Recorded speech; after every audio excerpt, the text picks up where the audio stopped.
Sorry, we're going to start late here again. I'm trying to devise a better system to get all this stuff in order and set up and so forth. You should have in front of you a set of notes for Lesson 108. William the Translator, Lesson 108, William the Translator. And we're going to be talking today about his work.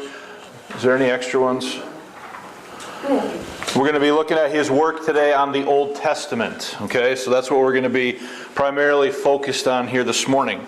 So I want to get right into it here with the introduction. Lessons 106 and 107 were focused on a consideration of Dr. David Norton's thesis that Tyndale's New Testament served as the rough draft for the King James New Testament some 80 years later.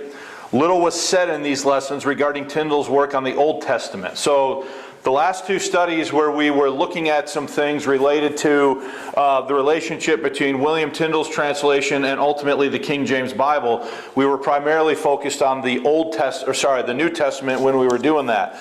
This morning what I want to do is look at some stuff about the Old Testament and Tyndale's translational work on the Old Testament. I'm spending a lot of time on Tyndale. I know that. I'm doing it for a reason, because he is absolutely foundational and pivotal for the Bible in English, especially for the King James Bible, and not only the Bible in English, but for the form of English that became adopted and spoken by people in England at the time.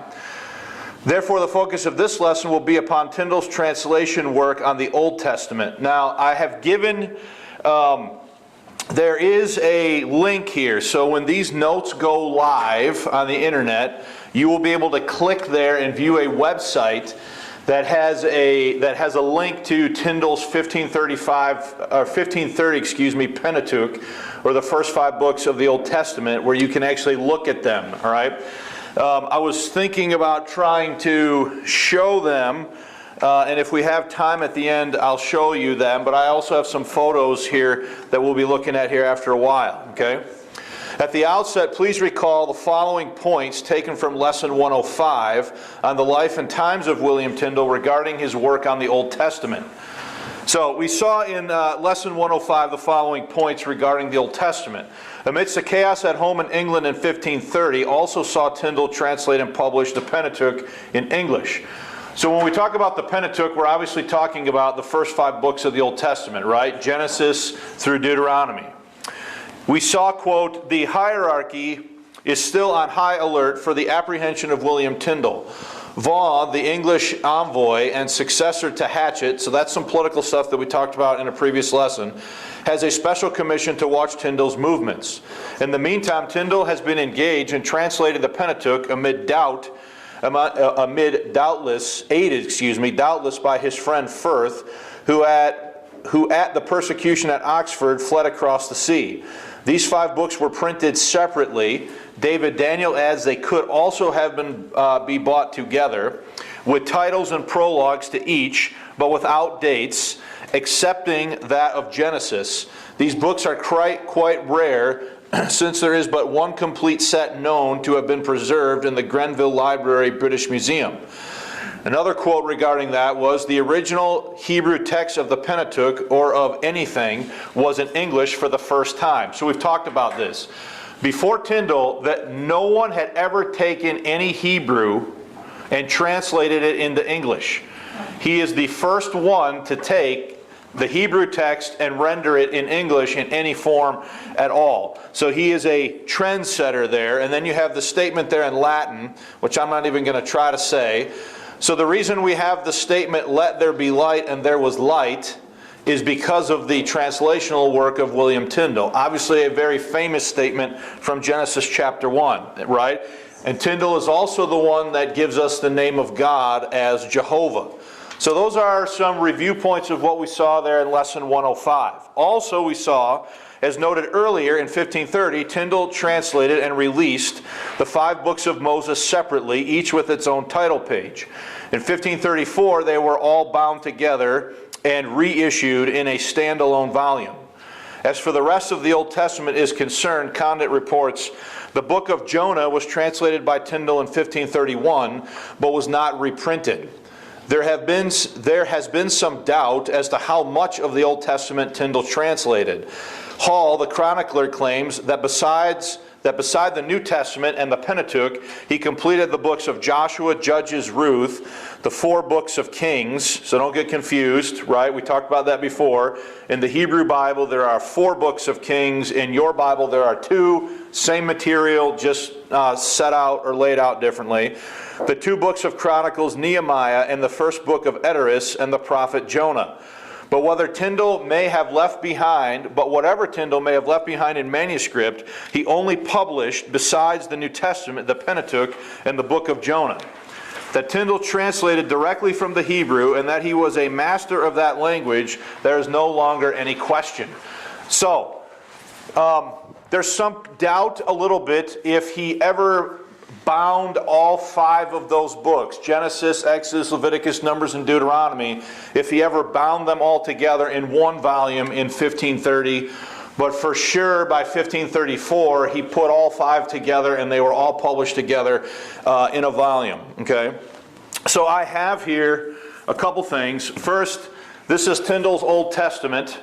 This was edited, I'm going to talk about this here in a second. This is edited and put out in 1992 by Dr. David Daniel of Yale University. This was for Yale University Press, in which he takes all of Tyndale's translational work on the Old Testament and put it together in one volume with modern English spellings. So you can actually read that. You can read the old stuff, but it's a lot more difficult. You really have to focus your attention, as I'll show you here in a moment, on some of these photos that I have. Okay, so I want to talk primarily then about Tyndale's Old Testament. Everything we just went through is review. I covered that stuff in lessons 104 and 105 when we looked at the life and times of William Tyndale. Today I want to focus specifically on his work on the Old Testament. Okay. So, in 1992, Dr. David Daniel edited a modern spelling edition of Tyndale's Old Testament for Yale University Press. Again, that's this book right here. You can buy this online.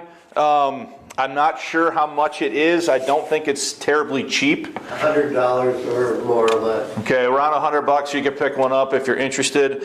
Wanda actually gave me that for free some years ago. So if Wanda, you're listening to this, I appreciate you doing that. This volume included Tyndale's Pentateuch, so that's what's in this volume right here. It's got Genesis through Deuteronomy from 1530, and then it also has Joshua to 2nd Chronicles from 1537. We'll talk about what that means here in a minute, okay? It also has the book of Jonah, as well as an explanatory introduction of its contents and layout. Dr. Daniel's introduction to Tyndale's Old Testament opens with the following sentiments. He says, quote, William Tyndale's Old Testament translations laid the foundation of our English Bible. They have been even more hidden from general view than his work on the New Testament.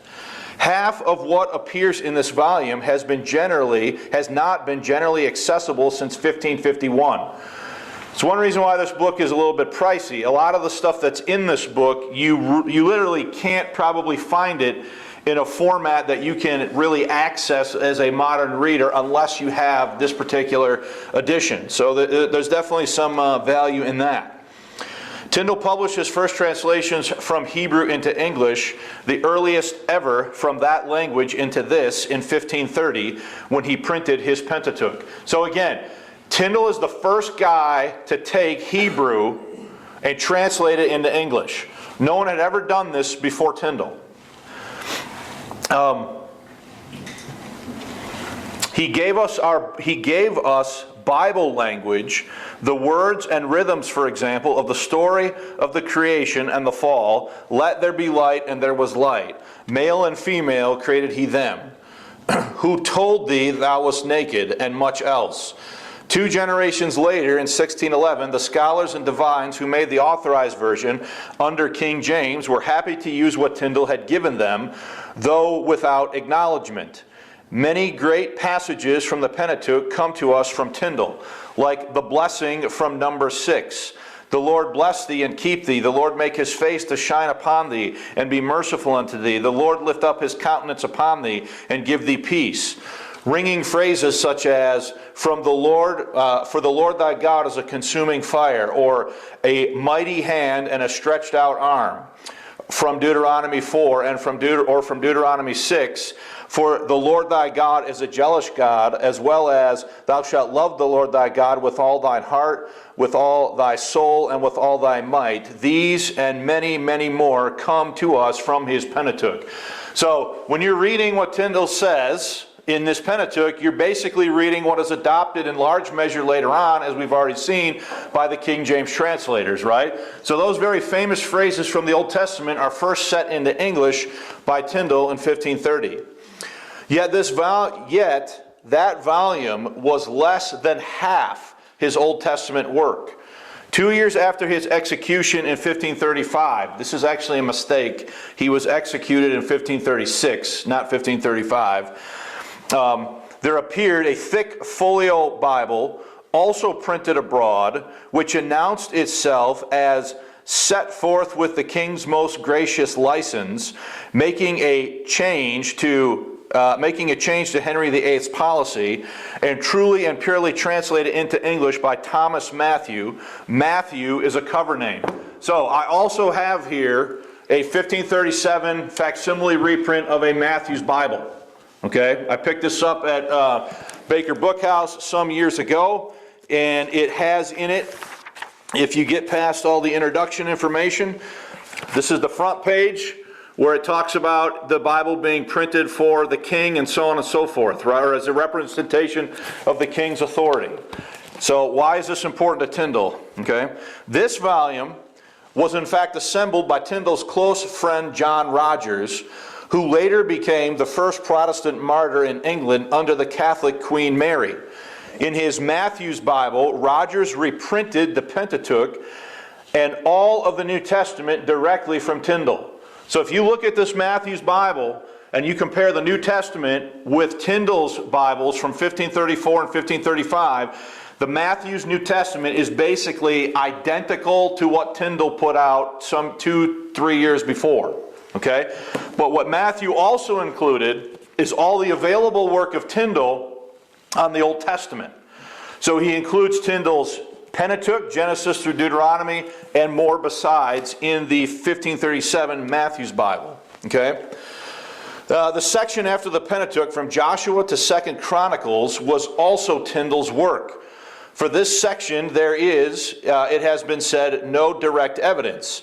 Yet the strong likelihood, together with an overwhelming accumulation of internal effects, convinces the general reader and the scholar that this is Tyndale, probably from his manuscripts entrusted to Rogers at his death. So we should probably pause there for a minute. Does everybody understand what I'm saying so far? We know Tyndale translates in 1530 the first 5 books of the Old Testament. In 1531, it is known that he translated also the book of Jonah.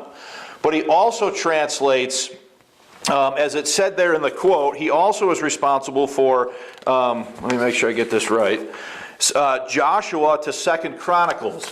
That was never published by Tyndale while he was alive, but it is published by his friend Thomas Matthew in the 1537 Matthew's Bible. And again, I should say it, Thomas Matthew is a cover name for the guy's real name, which is John Rogers, okay?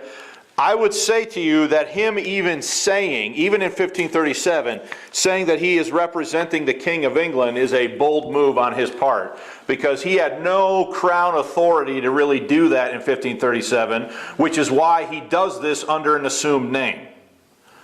Okay, so John Rogers is putting this out. He was a longtime friend of Tyndale in 1537 under an assumed name. It includes all the New Testament from Tyndale, the first 5 books of the Old Testament from Tyndale, Joshua to 2 Chronicles from Tyndale, as well as the book of Jonah.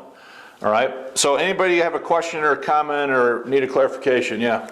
On the, when you said that they assumed under King James that all his works were pulled in, was that because of convenience? Or was that, in your research, is that because of he was trusted and then they checked and balanced against that? Okay, I'm confused a little bit by your question regarding King James. I'm sorry, you mentioned that much of what was printed in the 1611 Yes, was brought up, his works were brought in. yes. Was that because they were trusted and it was just kind of a, well, this is going to make this much easier, or was it we checked and balanced it and hey, this guy's got something going, we're going to trust this? It's really, the way I see it is it works like this, okay? Tyndale's the first guy to set it out. He translates the text of Erasmus into English, and he does 1526. He revises it in 1534. He revises it again in 1535. Okay? Moving forward, Coverdale in 1535, I don't know where the eraser went. Here it is. In 1535, Coverdale is going to put the first full Bible into English. He beats John Roger with the Matthew's Bible by 2 years, right? But what Coverdale advances is fundamentally the work of who? Tyndale, right? Well then, the next one is the Matthew Bible, which we just were talking about. That one's in 1537. Then the next one after that, I'm just going to abbreviate it, is the Great Bible. That one's in 1539. So Coverdale is responsible for this one and this one, which he fundamentally got the text for, at least in the New Testament, from who? From Tyndale, right? Well, then the next one is the Geneva, and that was, the New Testament was in 1557, the full Bible was in 1560, and then the next one was the Bishops, which was 1568 for the first edition, right? And then if you follow this and come back over here, then you ultimately have in 1611 what? King James, right? Well, when these guys here are using King James, and we did have different stats on that, of 4/5 or 83% of the New Testament that's in the King James fundamentally being Tyndale, right? That's because, AJ, there's a Tyndalian line, if I could say it that way, going all the way through this and ending up here. Okay? So that's how good a job Tyndale did in putting it into English for the first time way back here. Okay? So when they're over here and they're translating, their base text is a bishop's Bible. The first rule given to the translators was that they should follow what Bible? The bishop's Bible, right? Well, the bishop's Bible is fundamentally answering to who? Tyndale with slight revision, right? So when these guys sit down over here between 1604 and 1611 to translate the King James Bible, and rule number one is to follow the bishop's Bible unless the truth of the original says otherwise, they're following a Bible that's in the stream and the line of Tyndale. So the reason this is 83% Tyndale is fundamentally because this is at least 83% what? Tyndale. But they didn't go all the way back to Tyndale's works directly. Not necessarily. Not in every case, no. But there's that line of Tyndale through all of that. Some of them even being almost direct reproductions of Tyndale in these early ones here. Okay? But the King James translators were looking at the original Hebrew. They were looking at everything. They were looking at all of these previous Bibles. It's a point of some inconvenience for some King James advocates, but they also looked at the Reims, the Catholic Reims New Testament from the 1580s. I can show you without a doubt that there are Reims readings in the King James Bible. There's words and phrases that are in the King James Bible that were put there because of the way they were stated in the Reims. Now that's a heresy, okay? I'll probably get 6 emails about that saying what a terrible person I am because I said it. But the textual evidence bears that out to be the case, right? So they're looking at Hebrew, they're looking at Greek, they're looking at all these previous Bibles that are in that sort of historical timeline that I just drew up there when they're making their decisions. Even a broken clock is right twice a day, so that, Yeah. So we need to move on. Later in his introduction, Dr. Daniel presents his evidence for arguing that William Tyndale was the translator for the text of Joshua through 2 Chronicles as found in the Matthew's Bible of 1537. For the sake of time and space, I have limited my citations of Daniel's work on this point to what I believe are his most important points. Okay, he goes on in the introduction for quite a long time on this, way more than I felt like I needed to quote for these notes to make the point. Okay, so he says, quote, in that introduction, Matthew's Bible reprints Tyndale in the Pentateuch and the New Testament. From the end of 2 Chronicles to the end of the Old Testament, it prints Coverdale. So this Bible prints a combination of Coverdale's work from 1535 and Tyndale's work on both the Old and the New Testaments. Okay? Who is the translator, though, of Joshua to 2 Chronicles? The case for this being Tyndale rests upon 5 points.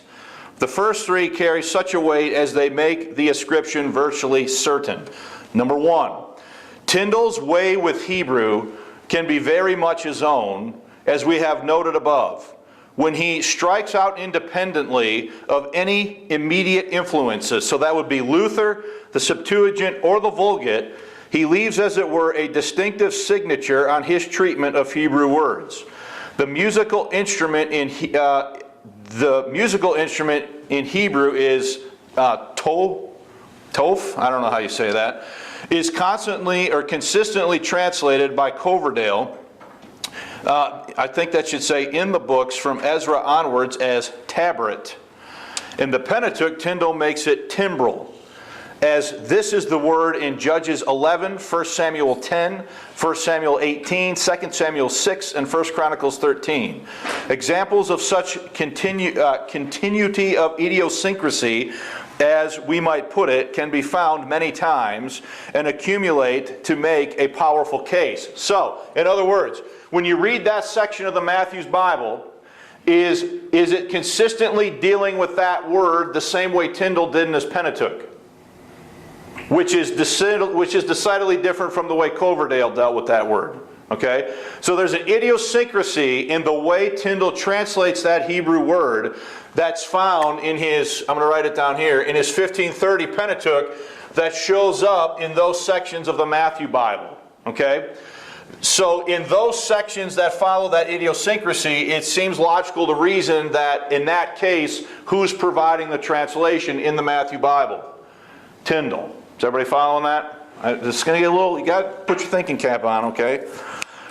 So there's the issue of the Tyndalian way of dealing with certain words that show up, okay? Second, the translator of Joshua to 2 Chronicles shows exactly the same desire to make sense almost at all costs as Tyndale in the Pentateuch. It has been seen above that such nearly impenetrable Hebrew passages as the accounts of the furniture of the temple almost defeat him. The same can be said of his descriptions of the ritual garments in Leviticus and Numbers. So in other words, when you look at what's going on and you compare this section of the Matthew's Bible, and again, we're talking here, I'm going to write it up here, we're talking about Joshua through what? 2 Chronicles, right? So there's stuff in there that when you compare it, it matches exactly with the way it was described by Tyndale Ware. Now think about that. This is just a thing for you to consider.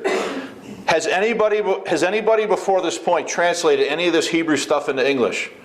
And so then you go into the text of the Hebrew text and you find this description of this furniture and this layout and this setup that no one's really ever encountered before in Hebrew and had to try to say it in English. And so when you look at those similarities, they point in the direction of Tyndale being the translator of both. Okay? Skipping ahead. 4. There are the same particular formulations in English phrasing in both, such as men of activity, the literal, the fat of the land, observe dismal days, upon high mountains and on high hills, and under every green tree, and very many more, right? So when we look at Joshua to 2 Chronicles in the Matthew Bible, do we see the same phraseologies being used that Tyndale used in 1530 when he did the Pentateuch? Okay? So we've got the same idiosyncrasies, we got the same structures of explaining the stuff, some of the difficult stuff in the temple or the tabernacle there and so forth, and also some of the exact same phraseologies. Number 5.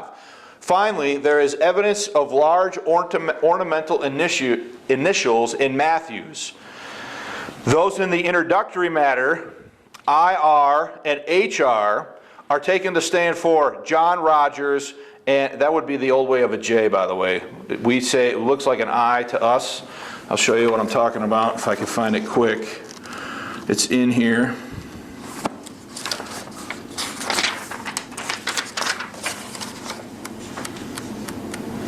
I'm not finding it quick enough, am I? Here's the HR initial. So there's an initial at the bottom of the section, and if you go to and there's the initial that's taken to be John Rogers. Okay, so this is a common thing that people would do at the time, right? So go back to point 5 there.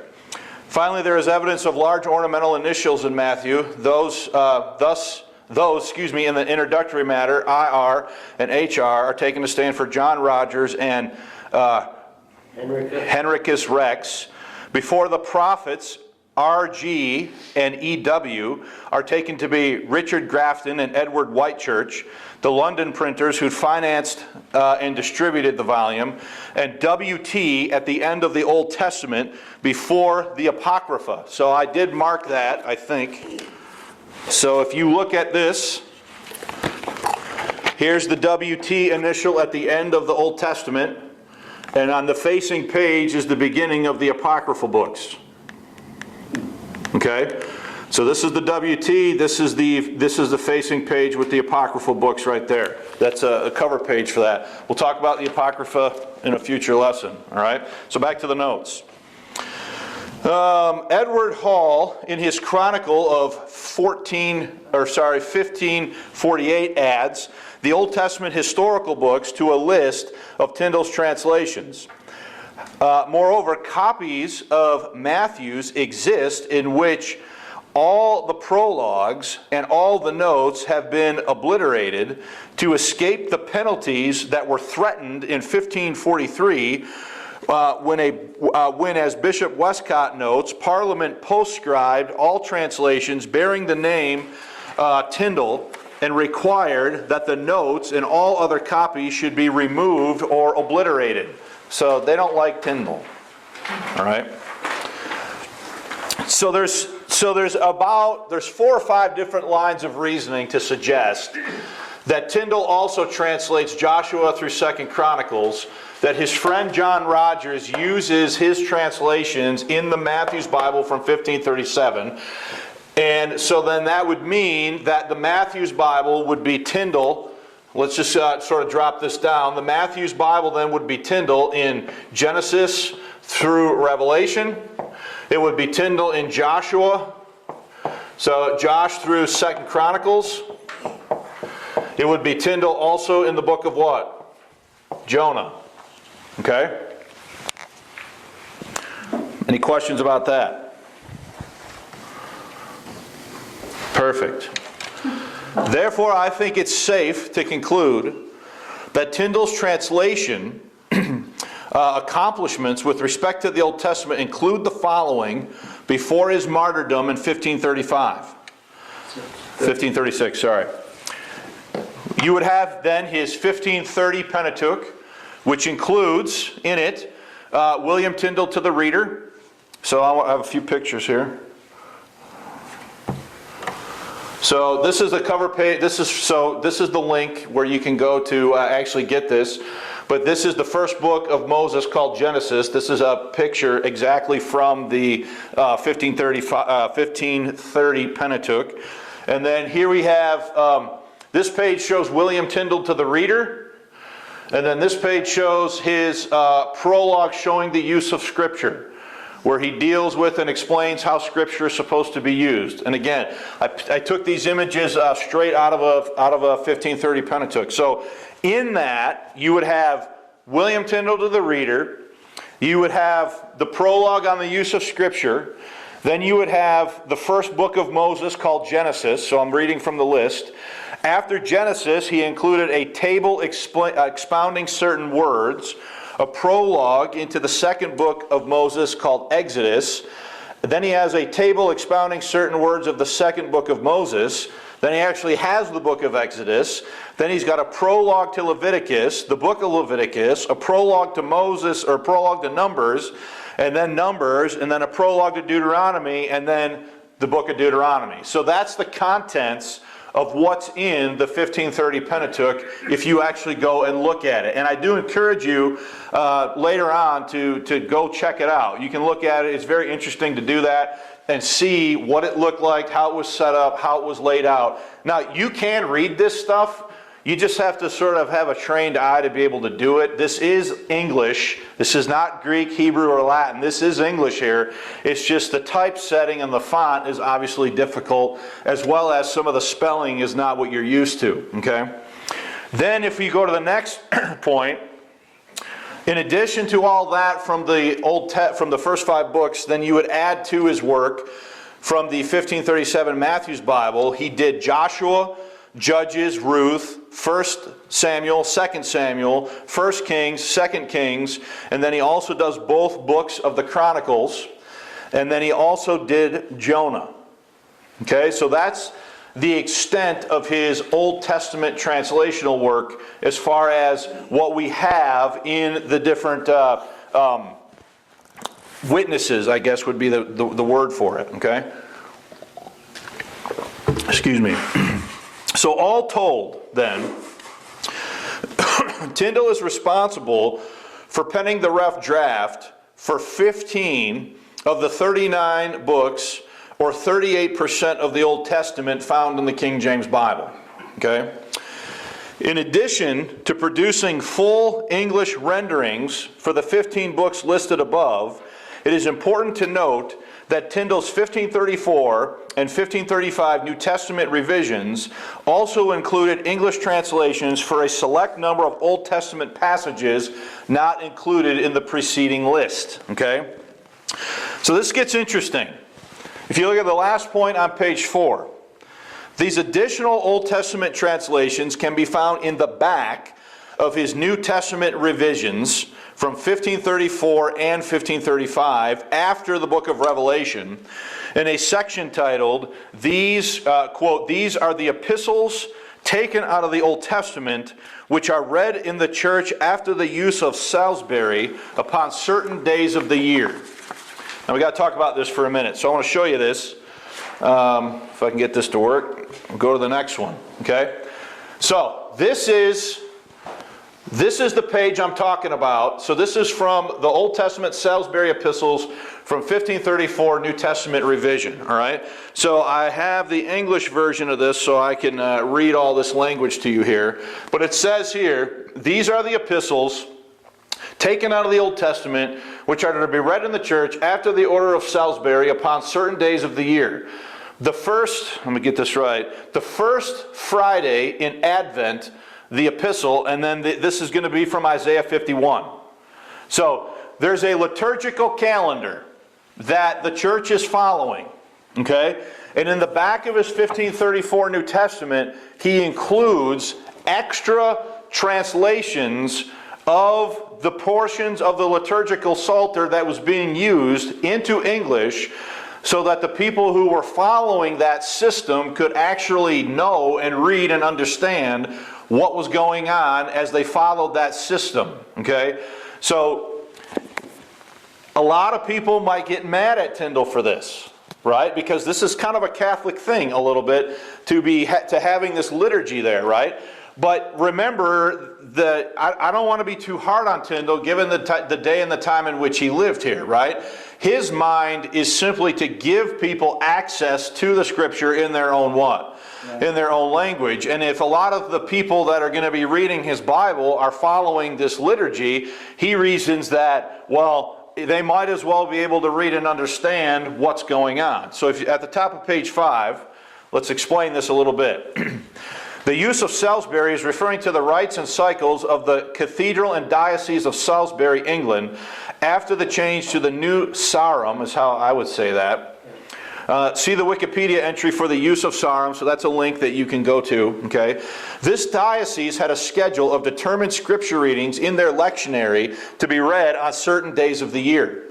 The Oxford Dictionary of the Christian Church explains the origins of the rite as follows, quote, Salisbury or Sarum use, the local medieval modification of the Roman Rite in the use of the Catholic Church of Salisbury, traditionally ascribed to Saint Osmond, 1099, but much later. The customary, i.e. the cathedral statutes and customs, and a complete directory of services was compiled by Richard Poore, 1237. The new use of Sarum was a further 14th century revision affecting certain changes in the calendar. In the latter Middle Ages, the Sarum was increasingly followed in whole or in part in the other dioceses, and in 1547 stated to be in use in nearly the whole of England, Wales, and Ireland. So this is a system of reading passages from the Old Testament on certain days of the year. Okay? So Tyndale's decision to include the Old Testament passages listed in his 1534 and 1535 Revised New Testaments was done to grant the common Englishman access to the readings of the accepted liturgy in his own tongue. Tyndale included English renderings for the following Old Testament passages, as well as the day/time of year when they were to be read as stipulated by the use of Salisbury. Okay, so let's just look at. I don't care about what day. I just want you to get a flavor of what passages are in this thing. Okay, so you have Isaiah 51. Zechariah 8, Isaiah 62, Isaiah 11, Isaiah 2, Joel 2, Zechariah 2, Ecclesiastes 15, Isaiah 60, Isaiah 12, Joel 2, Isaiah 58, Exodus 24, 1 Kings 19, which would have been in the other one, by the way, Ezekiel 18, Esther 13, Genesis 37, Exodus 20, Numbers 20, Isaiah 1, Ezekiel 36, 1 Kings 17, Leviticus 19, Jeremiah 17, Isaiah 53, Exodus 12, Jeremiah 33, Amos 9, Hosea 14, Ecclesiastes 44, Ecclesiastes 24, Malachi 3, Isaiah 7, one reference to an apocryphal book, Wisdom 5, Isaiah 49, Song of Solomon 2, Proverbs 31, Ecclesiastes 24, Ezekiel 1, and Ecclesiastes 51. You can read the day and the time and the liturgy there next to each one of the references, right? So the preceding list that I just read contains 40 English renderings or readings from 11 additional Old Testament books and one apocryphal book that are not found in either Tyndale's Pentateuch from 1530 or the Matthew's Bible from 1537. Tyndale's Salisbury translations demonstrate that his work extended to other parts of the Old Testament before his martyrdom in 1536. So if we look at our list here, is he doing more than just what's on that list? If you take into account what's included in the back of the 1534 and 1535 New Testaments. So Tyndale's work is quite extensive, and I want to show you, there's also a table. So this is like a table of, this is also in the 1534, this is a table of like responsive readings that they would follow as part of this Salisbury situation. And then here I also have the 1535, I believe. The 1535 epistle. So this is the same thing, talking about the flow and what's supposed to be read and when from the Old Testament, given the certain days and times of the year. Okay. All right. Any questions before we move on? Isn't Ecclesiasticus part of the Apocrypha too? There's only 12 chapters in Ecclesiastes. Then it must be, yeah. If it's 44, I was real careful to make sure I listed that stuff out right. So, and if you want to see the English renderings in a way you can actually read them, yeah, that's right. So that's probably an apocryphal book too, so I need to change that. So 2 apocryphal books are in the list. And again, that doesn't mean Tyndale viewed the Apocrypha as canon. What it means is that he's trying to give people access to the liturgy so that they can what? read it and understand it, okay?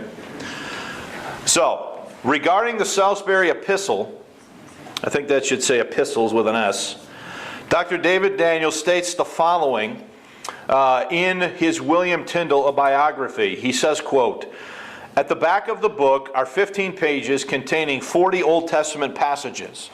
The extracts read on certain days in the services in Salisbury Cathedral, which Sarum use, became the basis for the first Book of Common Prayer."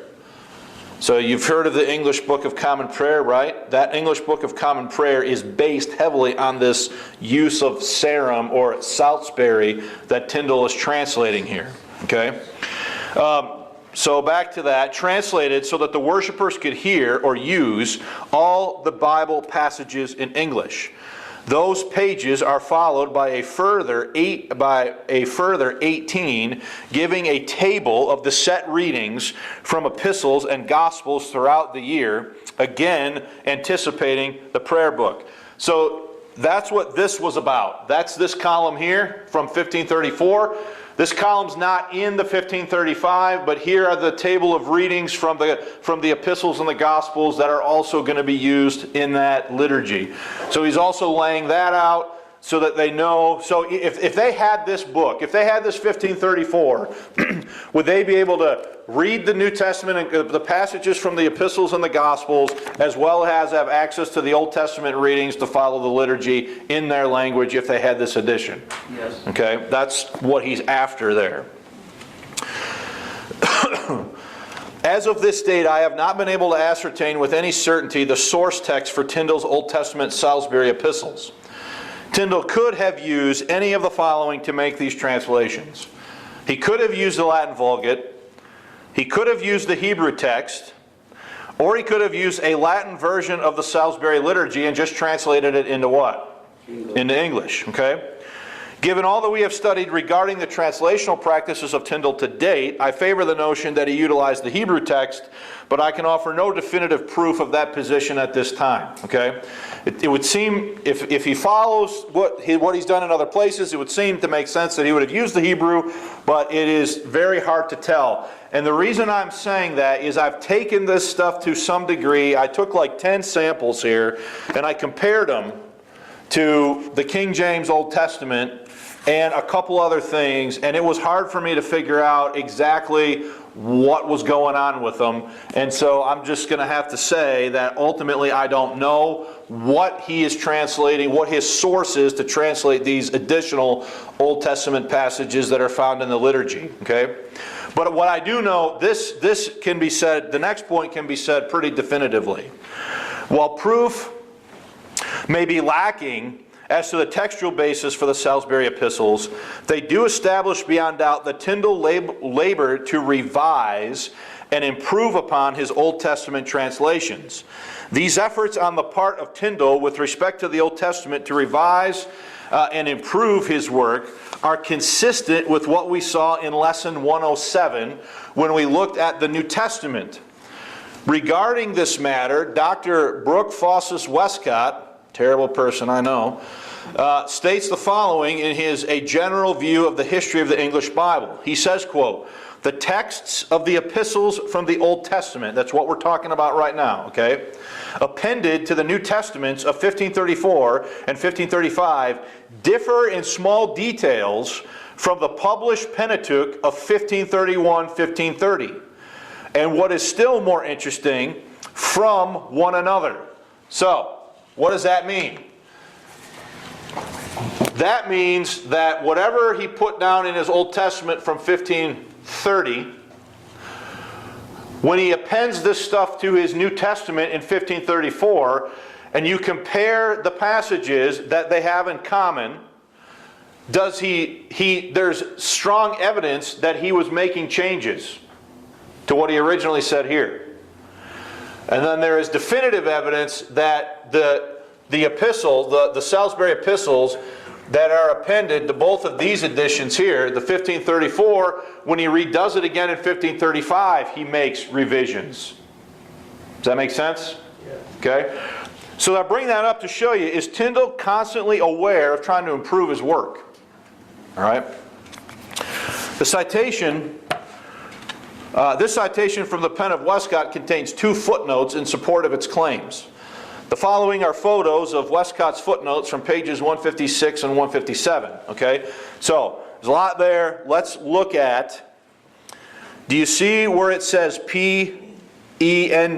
1531, and then next to it it says New Testament 1534?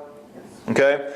So if you follow these, he originally had this dream which I have dreamed, and then in the Salisbury Epistles in 1534, he changed it to a dream that I dreamed. Lo is changed to see, and there's changes that he's making between his original Pentateuch and what he's putting in some of these Salisbury Epistles from 1534. Okay? Then underneath that, go down, underneath the line there, go down to number 1, footnote number 1. So he gives examples from Isaiah 53 of where, so let everybody look up here if you would. What we're going to look at now is one example of where what he said for Isaiah 53 in the Salisbury Epistles in 1534 edition, he changes or slightly alters for that same reading in the 1535. So again, is he having a mind here to continually improve what he's doing? So, for example, in Isaiah 53:6, went astray in 1534 was changed to went all of us astray in 1535. And so he's making these types of changes. In verse 12, some of this is hard to read because it's the old spelling, but you can see there that he definitely has a mind to revise things. Okay? And then in the next column, he talks about how there's a couple misprints that seem to have been corrected in the 1535. So Tyndale is that type of a focused individual, even in his Old Testament work. So if we want to consider the totality of his work on the Old Testament, we have to consider Genesis through Deuteronomy. That's a D. Genesis through Deuteronomy, Joshua through 2 Chronicles, Jonah, and then these extracts of nearly 40 other passages from the Old Testament that he provided in English for the liturgy of Salisbury. Okay? Any questions?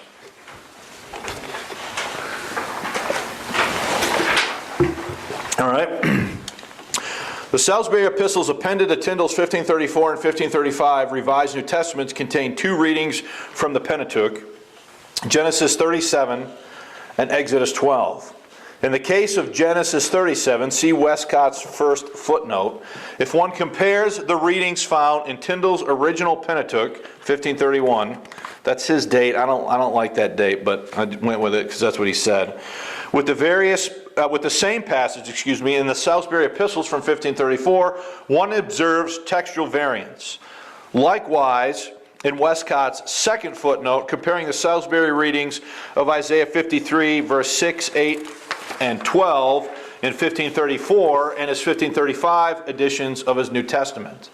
This evidence demonstrates that Tyndale never ceased to improve upon his translations. So this is a rather abrupt conclusion, but I couldn't really figure out of a better way to sort of end this. So what I have in mind to do next week then is I want to really look at, there's one additional topic that I want to cover, and that is, as we look at William the Translator, I want to look at how Tyndale specifically handled the biblical narrative or the narrative passages of the Old Testament where he's telling these grand stories, like the fall, like some of these very famous stories from the Old Testament, and how Tyndale went about stating them into English as he does his translation work. So we're going to look at that next time.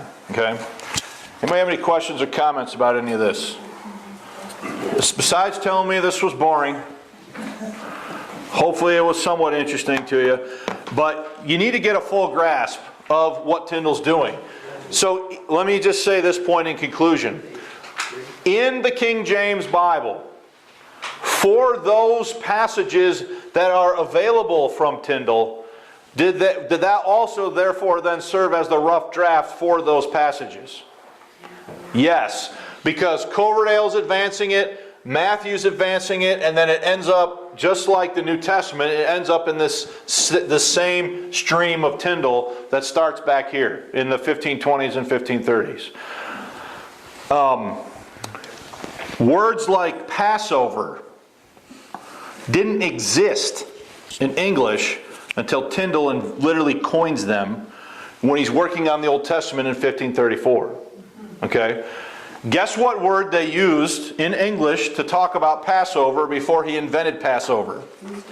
Easter. You guys already know that though, don't you?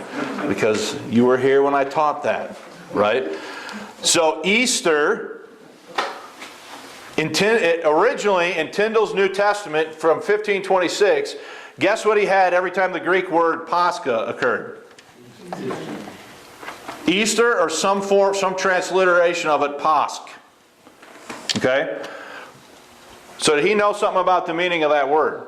So when that word ends up in the King James Bible in Acts 12:4 and everyone loses their mind about how this is a mistake, you need to understand something about the language and the history of the language and the usage of the words, right? Tyndale's using the word Easter before he even invents the word what? Passover in 1530, okay? And then after next week, after we look at the biblical narrative, I'm going to teach a lesson, the last lesson on Tyndale, which is going to be on how he handled some of these controversial words and phrases, like ensample, like establish, like atonement. Romans chapter 5 verse 11, everyone loses their mind about how the King James Bible says, for we have now received what? The atonement, right? Well, that shouldn't be atonement, that should be reconciliation. Should it? Does it matter? Is it the same thing? We're going to talk about some of that stuff. Another one would be replenish. In Genesis chapter 1 verse 28, right? Be fruitful and multiply and replenish the earth, God says, right? That must mean, that has to mean there's a gap, because it says replenish. I'm not saying yay or nay on gap. It's not my point. I'm saying don't argue gap on the basis of that one word, because that word maybe doesn't mean what you think it means. Tyndale didn't. Tyndale, you know what Tyndale said? I'll give you a little bit of... You know what he said in Genesis chapter 1 verse 28? He said fill. Fill the earth. If I can demonstrate that the word replenish simply is another way of saying fill, then is that 6 of one, half a dozen of another? Is that a different way of saying the same thing? Okay? So we're going to look at that in the last study on Tyndale. All right, we'll end there.